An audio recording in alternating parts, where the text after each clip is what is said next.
आज दिन भर कितना काम था घर में, अब तो खड़े होने की भी हिम्मत नहीं रही। ऐसा रितिका सोच रही थी कि तभी उसके पति ने आवाज़ लगाई। रितिका, एक कप कड़क अदरक वाली चाय पिला दो। बहुत थक गया आज तो। सारा काम खत्म कर थोड़ा कमर सीधा करने की सोच रितिका ने जैसे ही अपने रूम में कदम रखा, उसके पति प्रशांत ने चाय की डिमांड रख दी। रितिका की बिल्कुल हिम्मत नहीं थी कुछ काम करने की, लेकिन जानती थी अगर इनकार किया तो प्रशांत नाराज़ हो जाएंगे। इसीलिए हिम्मत ना होते हुए भी रसोई की ओर चल दी। ये क्या बहू, चाय बना रही हो? अपनी आदत अनुसार ताक झांक करती बुआ जी की नज़रों से रितिका कैसे बच जाती। जी बुआ जी, प्रशांत जी के लिए बना रही थी। प्रशांत के लिए बनाने आई तो क्या एक बार बाकी सबसे पूछना उचित नहीं समझा बहू? जानती हो ना आज सब कितना थक गए हैं। चलो एक भगोना चाय बना दो, सब पी लेंगे तो थोड़ी ताजगी आ जाएगी। और हाँ, मेरी चाय अपनी सास के कमरे में ले आना, साथ में कुछ नमकीन भी लेते आना। बुआ जी ने रितिका को आदतन ताना देने के साथ साथ काम भी बता दिया और खुद अपनी भाभी यानी रितिका के सास के कमरे में बैठ गप्पे लगाने लगी। आज रितिका के ससुराल में अखंड रामायण का पाठ था। पूरे 24 घंटे पाठ चला था। सभी नज़दीकी रिश्तेदारों को बुलावा भेजा गया था। घर मेहमानों से भरा था। इसीलिए रितिका को भी पिछले एक हफ्ते से बिल्कुल आराम नहीं मिल पाया था। पहले मेहमानों के रहने की व्यवस्था और पाठ की तैयारी में व्यस्त रही। अब कल से दिन भर की भागदौड़। आज पूजा संपन्न होने के बाद तो थकी मांदी रितिका के शरीर में बिल्कुल हिम्मत नहीं बची थी कुछ करने की। लेकिन थी तो वो इस घर की बहू। आखिर कैसे कहती अपनी बुआ सास से कि मैं भी थक गई हूँ, मुझे भी आराम चाहिए। तो बस बुझे मन और पनीली आँखों के कोरे पोंछ रितिका चाय चढ़ाने लगी।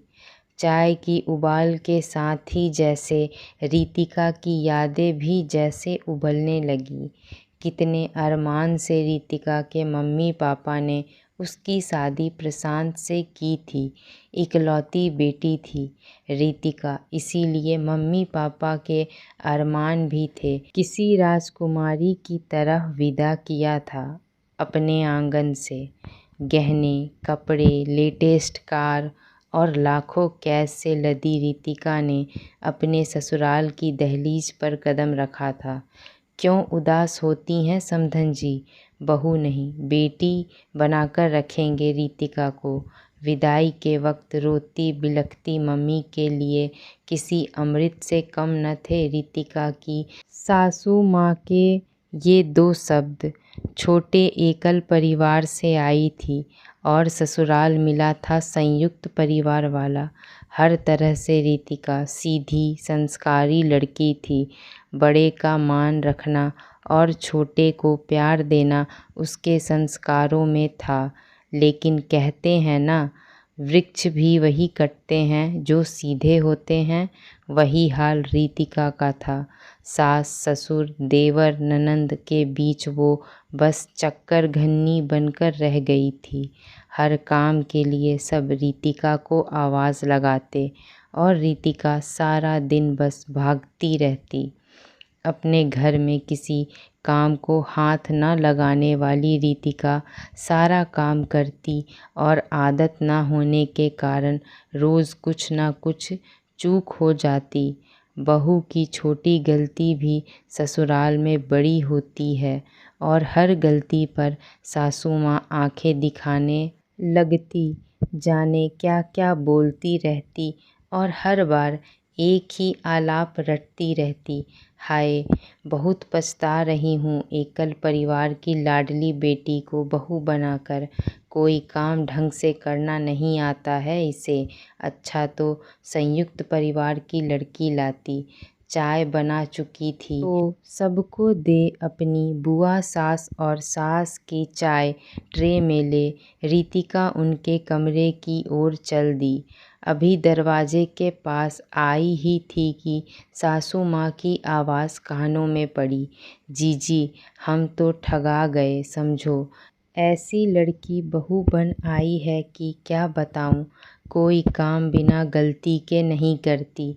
इसकी माँ ने तो कुछ न सिखाया न समझाया, बस शादी कर हमारे सर पर डाल दिया। क्या बताऊं, आराम तो जैसे किस्मत में ही नहीं मेरे। सही कहा भाभी, अभी देखा मैंने, सिर्फ अपने और प्रशांत के लिए चाय बना रही थी। इतनी समझ नहीं है कि मेहमानों से भी पूछ लें। कैसे पूछेगी, एकल परिवार की लड़कियां होती ही ऐसी हैं। सिर्फ मैं, मेरा पति, वो क्या जाने संयुक्त परिवार में कैसे निभाया जाता है। आगे की बातें सुनने की हिम्मत रितिका न कर सकी। चाय की ट्रे वापस रसोई में रख अपने कमरे में जा लेट गई। 2 दिनों से न ठीक से खा पाई थी न सो पाई थी। रितिका रसोई और मेहमानों की जिम्मेदारी अकेले अपने कंधों पर ले रितिका सारा व्यवस्था देख रही थी, क्योंकि सासू माँ और नंदे तो सज संवर कर सेल्फी लेने से फुर्सत ही नहीं थी। फिर भी तारीफ के 2 बोल तो दूर, सासू माँ उनके पीठ पीछे बुराई कर रही थी। आज रितिका सोच में डूब गई थी। क्या मिला था उसे पिछले 1 साल में सिवाय डांट और तानों के। चाहे जितनी भी कोशिश वो करती, लेकिन सासू माँ तारीफ के 2 बोल कह कभी उत्साह नहीं बढ़ाती। सलीके से किए कामों पर जितनी लंबी उनकी चुप्पी होती, उतनी ही किसी गलती पर उनकी डांट। और आज तो पानी सर से उठ चुका था। अपनी ही बहू की बुराई दूसरों के सामने करते एक बार भी नहीं सोचा सासू माँ ने। बस अब और नहीं, अब बात स्वाभिमान की थी। चाय में देरी होते देख बुआ जी और सासू माँ गुस्से में रितिका को ढूंढती कमरे तक आ गई। रितिका को लेटे देख सासू माँ आग बबूला हो चुकी थी। हद करती हो बहू तुम, हम चाय का इंतज़ार कर रहे हैं और तुम आराम फरमा रही हो। और कोई दिन होता तो शायद अपनी सास की डांट सुन रितिका रसोई की ओर दौड़ चुकी होती, लेकिन आज नहीं। सही कहा मम्मी जी, आखिर मैं कैसे आराम कर सकती हूँ। मैं तो बहू हूँ और बहू को कहाँ हक होता है थकने का, आराम करने का। लेकिन माँ जी, मत भूलिए कि बहू भी एक इंसान ही है। उसे भी दर्द होता है, वो भी थकती है। आज तक मूक गाय समान रहने वाली रितिका को बोलते देख एक बार तो उसकी सास और प्रशांत चौंक उठे। माँ से ये किस लहजे में बात कर रही हो रितिका, माफ़ी मांगो अभी। प्रशांत नाराज़ हो उठा। ज़रूर माफ़ी मांगती प्रशांत, अगर मेरी गलती होती, लेकिन जब कोई गलती ही नहीं की तो माफ़ी किस बात की। और प्रशांत किस हक से मुझसे माफ़ी मांगने को कह सकते हैं। आज तक जब भी माँ जी ने बेवजह मुझे डांटा, मेरी छोटी गलती पर भी मेरे संस्कारों पर सवाल उठा दिया, तब तो आप अखबार में घुसे रहते या बाहर घूमने निकल जाते। तब तो आपने कभी माँ जी को नहीं समझाया। प्रशांत बोलना तो नहीं चाहती, लेकिन आज आप भी सुन लीजिए। एक पति के सारे हक तो आपने बखूबी याद हैं, लेकिन अफसोस जिम्मेदारी कभी याद नहीं रही। रितिका की बातें सुन प्रशांत की बोलती बंद हो चुकी थी। देखा जीजी कैसे जबान लड़ा रही है। यही संस्कार हैं तुम्हारे बहू, क्या यही सिखाया है तुम्हारी माँ ने तुम्हें अपनी सास और पति से ज़बान लड़ाना। देखा जीजी, एकल परिवार की लड़की लाने का नतीजा, बड़ों का तो लिहाज ही नहीं है। बस माँ जी, आज तक आपकी हर डांट, हर तानों को चुपचाप बर्दाश्त किया मैंने। ये थे मेरे संस्कार, जो मेरी माँ ने मुझे सिखाया है।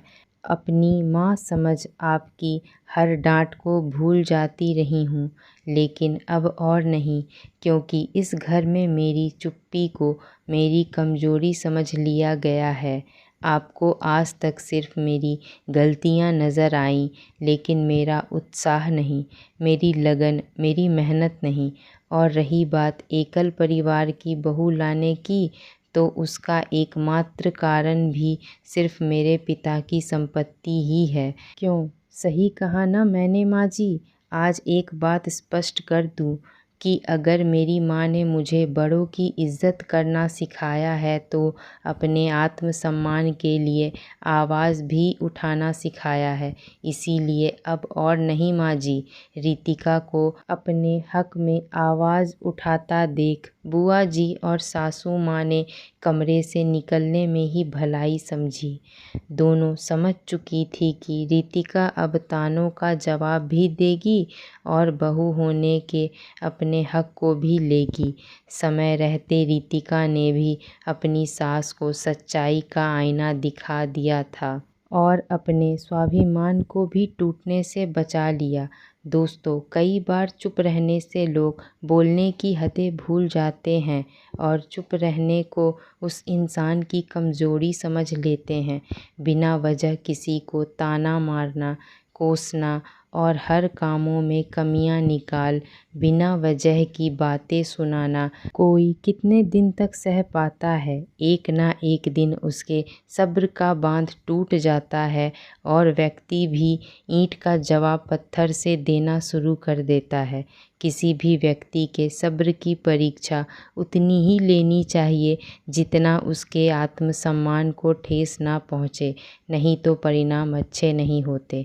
दोस्तों, हमारी कहानी कैसी लगी हमें कमेंट में ज़रूर बताएं। ऐसी ही पारिवारिक कहानियों को सुनने के लिए हमारे चैनल को सब्सक्राइब करना ना भूलें। धन्यवाद।